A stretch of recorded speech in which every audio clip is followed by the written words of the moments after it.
Hello friends, आप सभी का फिर से वेलकम है अपने यूट्यूब चैनल स्टडी फॉर बडी में। और मेरा नाम है शिवम सोनी और हम डिस्कस कर रहे थे कि आगे आने वाले सीटेट और केवीएस जैसे एग्ज़ामों के लिए। आपको मालूम होगा इन एग्ज़ाम्स में अब ज़्यादा टाइम नहीं है, तो अब आप जो भी लास्ट ईयर के क्वेश्चन पेपर हैं उनको सॉल्व करना स्टार्ट कर दें। साथ में ही मैं भी आपको यहाँ पे ईवीएस के प्रीवियस ईयर के क्वेश्चंस ही करवा रहा हूँ जो सबसे ज़्यादा पूछे जाते हैं। तो शुरू करते हैं आज का सेशन। उसके शुरू करने से पहले एक छोटा सा रिक्वेस्ट कि चैनल को सब्सक्राइब करें, दोस्तों के साथ में शेयर करें और वीडियो को ज़्यादा से ज़्यादा लाइक करें।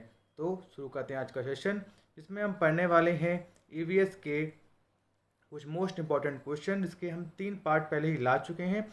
आप जाके वो चैनल की प्लेलिस्ट में देख सकते हैं। तो शुरू करते हैं आज का सेशन। तो आज के सेशन का फर्स्ट जो क्वेश्चन है वो इस प्रकार है कि विश्व पर्यावरण दिवस कब मनाया जाता है। तो विश्व पर्यावरण दिवस यानी कि वर्ल्ड इन्वायरमेंट डे कब मनाया जाता है? 5 जून को। यह क्वेश्चन इंपॉर्टेंट है और एग्जाम में बहुत पूछा जाता है। तो जितने भी पर्यावरण दिवस हैं, जल दिवस हैं, पृथ्वी दिवस हैं, इनको जरूर से पढ़ते जाएं और उनको रिवाइज करते जाएं।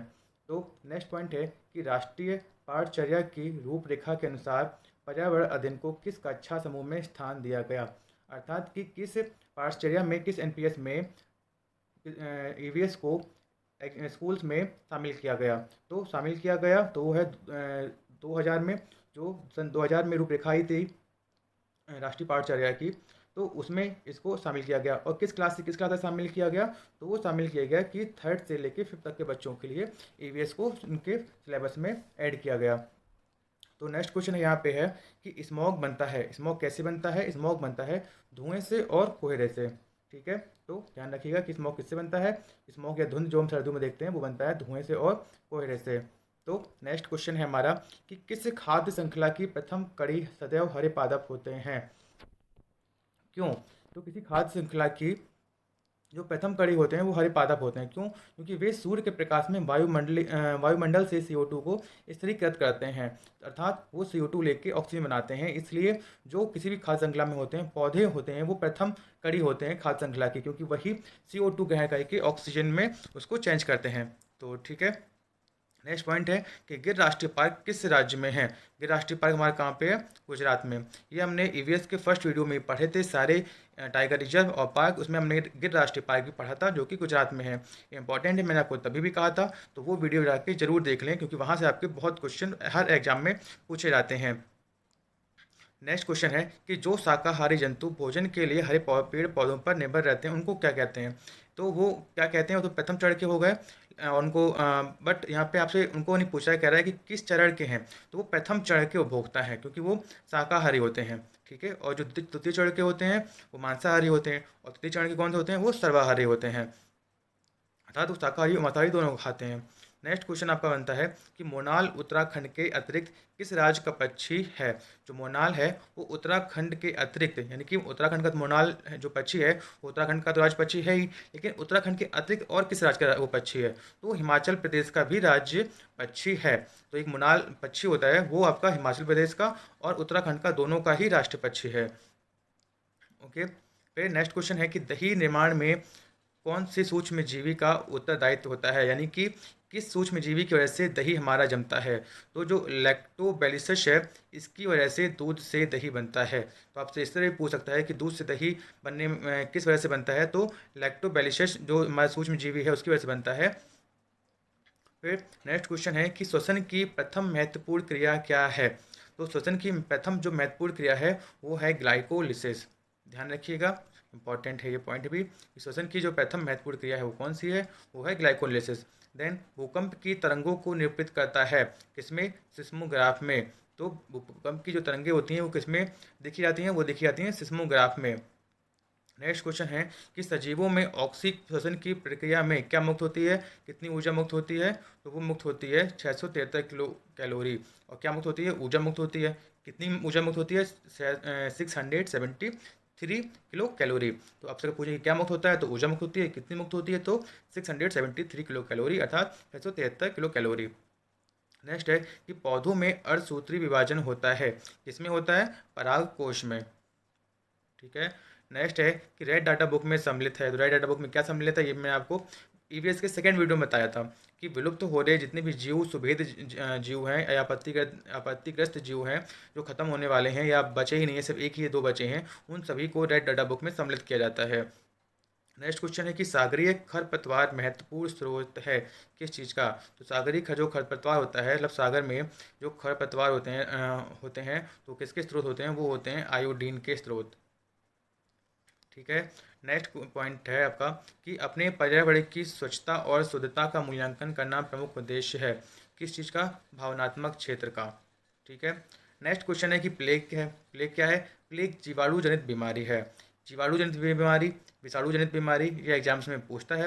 मैं इसकी अलग से वीडियो बना के आपके लिए डाल दूंगा, देखिएगा, इंपॉर्टेंट है, हर एग्जाम में पूछे जाते हैं। नेक्स्ट है कि एक कोशिकीय सूक्ष्म जीव है, कौन सा? पैरामीशियम। तो पैरामीशियम क्या है? एक कोशिकीय सूक्ष्म जीव है, अर्थात इसमें एक ही कोशिका होती है। नेक्स्ट है कि निम्न में से कौन सा पादप उत्पाद साबुन का विस्थापन है? रीठा। आपको मालूम होगा कि गाँवों में रीठा का प्रयोग साबुन के जैसे किया जाता है, क्योंकि इसमें से भी काफ़ी झाग निकलता है काफ़ी मात्रा में। और कुछ शैम्पू भी आपने देखा होगा आजकल रीठा सिकाकाई नाम से, या उनमें बोला जाता है कि इसमें रीठा पड़ा हुआ है, जो कि आपकी हेयर ग्रोथ के लिए बहुत अच्छा होता है। नेक्स्ट क्वेश्चन है कि जब ध्रुव से भूमध्य रेखा की ओर बढ़ते हैं तब जो जैव विविधता होती है वो क्या होती है? वो बढ़ती है। ठीक है, क्योंकि ध्रुवों में बहुत ठंड होती है, इसलिए वहाँ पे इतनी जैव विविधता नहीं पाई जाती है। लेकिन जब हम उससे मध्य भूमध्य रेखा की ओर बढ़ते हैं तो वैसे ही वहाँ मौसम चेंज होता है, क्लाइमेट चेंज होता है और जैव विविधता अधिक से अधिक मिलती है। और सबसे अधिक कहाँ मिलती है? अमेजन की जो वर्षा वन है, हमने ये पढ़ा था पिछली वीडियो में। फिर नेक्स्ट है कि डीडीटी क्या है? डीडीटी एक अजैव निम्नीकरणीय प्रदूषक है। फिर है कि जल संग्रहण के संबंध में वहाँ की क्षेत्रीय भाषा अनुसार कौन सा युग्म सम्मिलित नहीं है? तो कर्नाटक कौदी। फिर जैविक समुदाय में प्राथमिक उपभोक्ता कौन होते हैं? तो जो शाकाहारी होते हैं वो प्राथमिक उपभोक्ता होते हैं, हमने भी ऊपर एक क्वेश्चन देखा था। फिर नेक्स्ट है कि मानव पर्यावरण संबंध एक क्या है? यह एक धनात्मक संकल्पना है। नेक्स्ट क्वेश्चन है कि गैसीय अपशिष्ट है, क्यों? लकड़ी कोयला से जलने वाला धुआं। तो गैसीय अपशिष्ट क्या है? लकड़ी कोयला से जलने वाला धुआं। जितने भी धुएं चार चीज़ें होती हैं ये सारी गैसीय अपशिष्ट हैं। फिर नेक्स्ट क्वेश्चन है कि मानव हृदय वर्ग की खोज किसने की थी? ये की थी लैंड स्टीनर ने। इंपॉर्टेंट है, ध्यान रखिएगा। नेक्स्ट क्वेश्चन है कि जब मोर सांप को खाता है, सांप कीड़ों को खाता है और कीड़े हरे पौधों को खाते हैं, तो मोर जो है पोषण तल है, तो यह खाद्य पिरामिड के शीर्ष पर जाएगा। जो खाद्य का पिरामिड होता है वो इस तरह का होता है, यहाँ पे से ऊपर मारे आ जाएंगे मांसाहारी, फिर इसमें शाकाहारी, फिर मांसाहारी, नीचे शाकाहारी। तो जो हमारे कीड़े होते हैं वो हरे पेड़ पौधे खाते हैं, फिर कीड़ों को खाता है हमारा सांप और सांप को खाता है हमारा मोर। नेक्स्ट क्वेश्चन है कि किसी पारितंत्र में तत्वों का चक्र कहलाता है, तो वो क्या कहलाता है? जीव भू रासायनिक चक्र। देन नेक्स्ट क्वेश्चन है कि ज्वर नियंत्रण में आमतौर पर सबसे अधिक प्रयोग करने वाली औषधि क्या है? ज्वर नियंत्रण अर्थात जब हमें बुखार आता है तो सबसे कॉमन जो दवा है, टैबलेट, हम कौन सी यूज करते हैं? आपको मालूम होगा, पैरासीटामॉल। नेक्स्ट क्वेश्चन है कि किस मिट्टी का विस्तार भारत के सर्वाधिक क्षेत्र पर है? अर्थात भारत में सर्वाधिक मिट्टी कौन सी पाई जाती है? तो वह पाई जाती है जलोढ़ मिट्टी। नेक्स्ट है कि जब एक जीव लाभ लेता है बगैर दूसरे सहवासी जीव को प्रभावित किए तो क्या कहलाता है? तो यह क्या कहलाता है? सहभोजी। फिर चिपको आंदोलन की जनक गौरा देवी द्वारा चिपको आंदोलन किस गांव से प्रारंभ किया गया था? यह किया गया था रैणी गांव से। चिपको आंदोलन इंपॉर्टेंट है, यह पूछ लेता है कि इसकी जनक कौन है, तो उसकी जनक है गौरा देवी। कहाँ से हुआ? तो ये हुआ रैणी गांव से स्टार्ट। नेक्स्ट है कि भारत के किस क्षेत्र में अधिकतम भूस्खलन की घटनाएं होती हैं? तो अधिकतम भूस्खलन की घटनाएं कहाँ होती हैं? हिमालय क्षेत्र में, क्योंकि वहाँ पे सबसे ज़्यादा ही पहाड़ वगैरह पाए जाते हैं। फिर कौन कौन से पौधे दूर प्रसारित होते हैं? तो जो फल द्वारा प्रकीर्णित पौधे होते हैं वो दूर दूर प्रसारित होते हैं। नेक्स्ट है कि भूकंप की तीव्रता मापने के लिए केंद्र को क्या कहते हैं? उसको कहते हैं सिस्मोग्राफ। नेक्स्ट है कि निरीक्षण विधि की विशेषता नहीं है, तो क्या विशेषता नहीं? कि यह एक बाल केंद्रित विधि है जिसमें शिक्षक एक प्रशासक के रूप में होता है। तो निरीक्षण विधि में क्या होता है? इसमें जो शिक्षक होता है प्रशासक के रूप में कार्य करता है और यह एक बाल केंद्रित विधि होती है। नेक्स्ट क्वेश्चन है कि ह्यूमस निर्माण में कौन सहायक है? तो अपघटक जो होते हैं वो ह्यूमस निर्माण में सहायक होते हैं।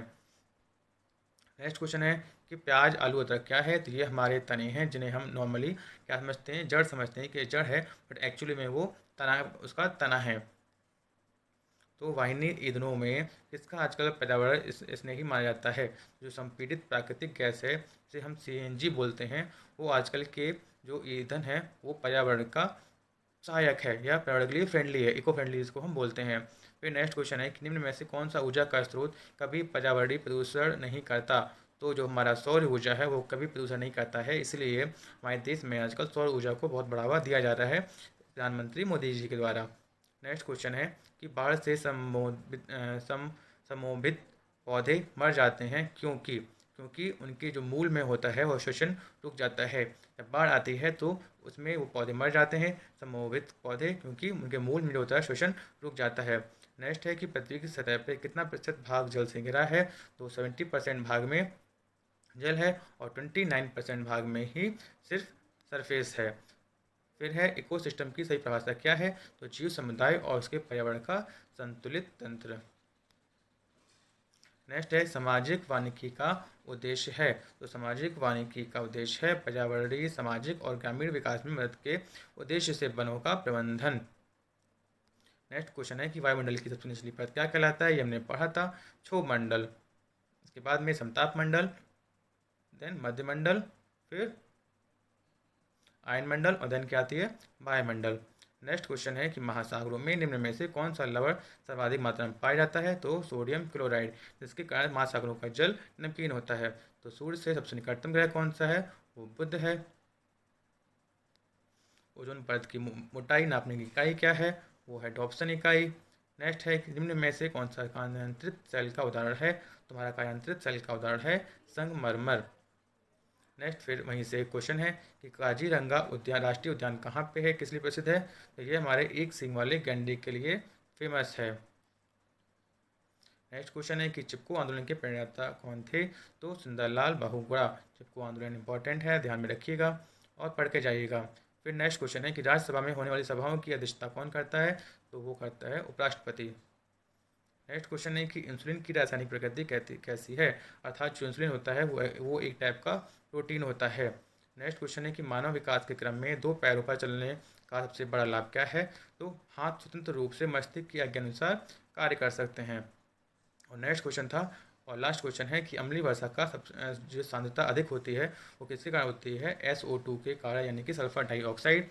तो इस वीडियो में हमने 54 क्वेश्चन देखे और पिछली वीडियो में भी 30 क्वेश्चन हम लगभग देख चुके हैं। तो हम यहाँ पे समथिंग 100 क्वेश्चन से ज़्यादा कर चुके हैं। आप ये क्वेश्चन पढ़िए और इनको रिपीट करिए, आपको इनमें यहाँ से बहुत सारे क्वेश्चन आपके एग्जाम में देखने को मिल जाएंगे। और मैं आगे भी इसी तरह के इंपॉर्टेंट क्वेश्चन और इंपॉर्टेंट जो आपके मैटर होगा वो बना के वीडियो आपके लिए डालता रहूँगा। तो उसको पढ़ते रहें, दोस्तों के साथ में शेयर करते रहें और चैनल को सब्सक्राइब करते रहें। मिलते हैं अगले वीडियो में, तब तक के लिए नमस्कार।